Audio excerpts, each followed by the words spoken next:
आज यहाँ किस तरीके का धरना प्रदर्शन दिया जा रहा है और किस तरीके का ज्ञापन? आज हमारा ये जनसंख्या समाधान फाउंडेशन के तहत हम यहाँ जिला कलेक्ट्रेट पर सभी लोग एकत्रित हुए हैं और ये हमारा एक देशव्यापी आंदोलन है और इसका मुख्य कारण है देश की बढ़ती हुई जनसंख्या। जिस देश में तीव्र गति से जनसंख्या बढ़ती है तो उस देश का विकास जो हम चाहते हैं उस गति से विकास में हर संभव रुकावट आती है। इसलिए विकसित देश की श्रेणी में लाने के लिए सर्वप्रथम शिक्षा, स्वास्थ्य, रोजगार, अन्य बहुत ही जो ज़रूरी सेवाएं हैं उनको ज़मीनी स्तर पर लाने के लिए किसी भी सरकार के लिए ये बहुत ही आवश्यक है कि उसके लिए फंड होना ज़रूरी है, उसके लिए रोज़गार होना ज़रूरी है। जब जनसंख्या बहुत ज़्यादा होगी तो ये सरकार किसी भी देश की सरकार के लिए बहुत मुश्किल एजेंडा हो जाता है, क्योंकि अभी आप साधारण परिवार में लेके जाएंगे तो 2 बच्चों को आप ठीक से पढ़ा सकते हैं, उनका पालन पोषण कर सकते हैं और अच्छी शिक्षा दे सकते हैं, उनको रोज़गार दिलवा सकते हैं। यही स्थिति देश पर आकर अटक जाती है। पर्यावरण को बचाने के लिए देश को सुखद और सुरक्षित और उच्चतम स्थान प्राप्त करने के लिए इन चीज़ों को जो देश के लिए मुख्य रूप से ज़रूरी सेवाएं हैं उन पर देश को ध्यान आकर्षित करने के लिए अति आवश्यक है जनसंख्या नियंत्रण कानून लाना। अभी आपने सवाल किया था भैया के लिए कि सरकार ने 6 बच्चों के लिए जो है वो क्यों लाए थे। ये सरकार की मंशा इसलिए थी कि क्योंकि सरकार चाहती है कि गरीब को इस हमारी रोज़गार योजना का लाभ मिल सके, क्योंकि सरकार की मंशा होती है कि भाई किसी तरह से उस पर संसाधन नहीं होते हैं, किसी तरह से बच्चे ज़्यादा हो गए तो उसकी मंशा थी कि हम जो है निचले क्रम को, निचले पायदान को किस तरीके से लाभान्वित कर सकें। तो ये सरकार की मंशा थी, इसमें हमारा कोई ऑब्जेक्शन नहीं है।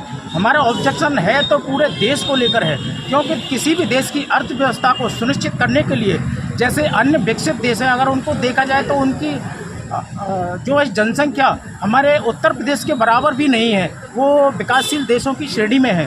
तो हमारा शिक्षा, स्वास्थ्य और रोजगार को उपलब्ध कराने के लिए जनसंख्या नियंत्रण लाना देश के लिए सर्वोपरि है और इस कानून को हम अगर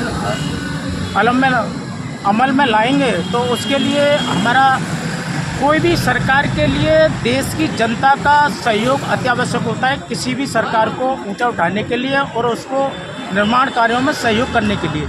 इसी आवाज़ को बुलंद करने के लिए हमारा देशव्यापी आंदोलन है। हम चाहते हैं कि सरकार अपना उच्चतम योगदान दे और हम सरकार के साथ हैं। हमारा मनोबल देश की विकास और देश के पर्यावरण और देश की सुरक्षा, देश की दृष्टिगत मद्देनजर रखते हुए हम सभी लोग आज यहाँ एकत्रित हुए हैं भारी संख्या में, और ये लगभग 500 जिला मुख्यालयों पर आज ही के दिन 11 जुलाई 2024 को धरना प्रदर्शन बड़े ही ज़ोर शोर से हो रहा है।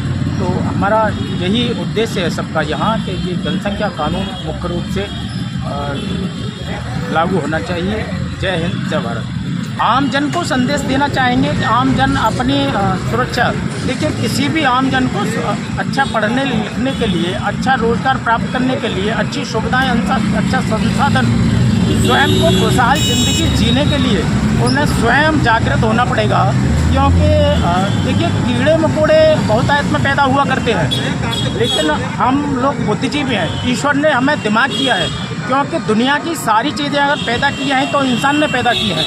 पर्वत चट्टान को खोजा है तो इंसान ने खोजा है, औषधियों को खोजा है तो इंसान ने खोजा है, अगर वायुयान बनाया है तो इंसान ने बनाया है, रेल बनाई है तो इंसान ने बनाया है। तो हमें अपने दिमाग का उपयोग करना चाहिए, ना कि हमें कीड़े मकोड़े की तरह बच्चा पैदा करके देश की अर्थव्यवस्था और देश को संकट में लाना चाहिए। आज किस तरीके का धरना प्रदर्शन किया जा रहा है? जनसंख्या समाधान फाउंडेशन की ओर से राष्ट्रीय स्तर पर जनसंख्या नियंत्रण कानून लागू कराने के लिए हम धरना और प्रदर्शन जिला कलेक्ट्रेट अलीगढ़ आए थे। आपकी किस तरीके की मांगें हैं? हमारी मांग है राष्ट्र हित में जनसंख्या नियंत्रण कानून, एक देश एक कानून होना चाहिए और समानता होनी चाहिए। 2 बच्चे से ऊपर जो भी होते हैं, जिनके होते हैं, उन्हें सरकारी सुविधाओं से वंचित रखा जाए। और जो लोग कार्यरत हैं उनको प्रमोशन न दिया जाए और जिनके साथ 2 से अधिक बच्चे हैं उनको सरकारी सारी योजनाओं से वंचित किया जाए और राष्ट्र हित में और राष्ट्र की तरक्की के लिए जनसंख्या कानून लागू कराना अत्यावश्यक है। जहां एक तरफ आप बात कर रहे हैं जनसंख्या कम करने की, वहीं सरकार ने अभी आयुष्मान कार्ड की जब बात हुई थी तो राशन कार्ड में जिनके 6 यूनिट के नाम होंगे केवल उन्हीं का आयुष्मान कार्ड बनाया जाएगा। उसके बारे में आप क्या कहना चाहेंगे? ये सरकार का गलत निर्णय है। सरकार को दो व्यक्तियों से आयुष्मान की व्यवस्था करनी चाहिए, जो कि राष्ट्रीय हित में ज़्यादा जनसंख्या बढ़ती है तो सरकार की अर्थव्यवस्था प्रभावित हो जाएगी और देश पीछे चला जाएगा।